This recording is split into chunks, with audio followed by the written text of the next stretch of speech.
এই যে আমরা আছি এখন কলাত আছি কলাত আমরা চাঁদাবাতি যে আছি একসাথেই আসছে কালকে দিন কালকে আসছে আমাদের বাতিজা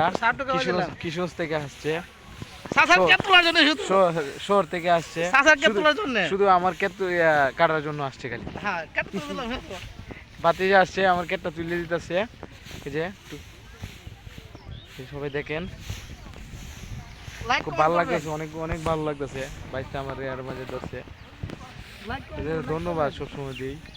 সাথে কোনো তুলনাই নাই ঠিক আছে ওর সাথে কোনো তুলনাই নাই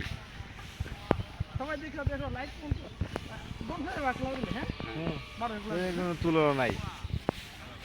অনেক কিছু করে ঠিক আছে অনেক কিছু করে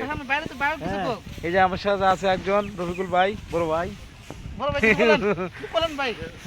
রফিকুল ভাই কিছু বলবা রফিকুল ভাই কিছু বলো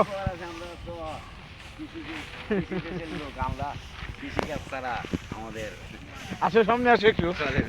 সামনে আসো কিছু বলো কি করবো সরকার দেখবো কি করবো এই যে সামনে আসছে আমাদের বড় ভাই রফিকুল ভাই কি বলবো একটু বলো কিছু দেশের জনগণ যেন শান্তিতে তাই আমরা তো এই শান্তি চাই আর কোনো শান্তি চাই না মেঘ বৃষ্টি বইছে না অতদিন রাত্রে বৃষ্টি হইয়া আমরা কামের একটু ক্ষতি হয়েছে আর বন্ধ কিছু ক্ষেত্র হয়েছে এরারও যদি গাদলা বাদলা না ভা যদি চান তার এতে তো শান্তিতে উঠাই তারপর আর নাইলে তো ধান নষ্ট হইব ক্ষতিগ্রস্ত হইব দেশের বা মূর্তি ভাড়া চলতো না অশান্তি থাকবে। ধন্যবাদ রফিকুল ভাই রে অনেক সুন্দর ভাবে কথা বলছে খুব ভালো লাগছে আলহামদুলিল্লাহ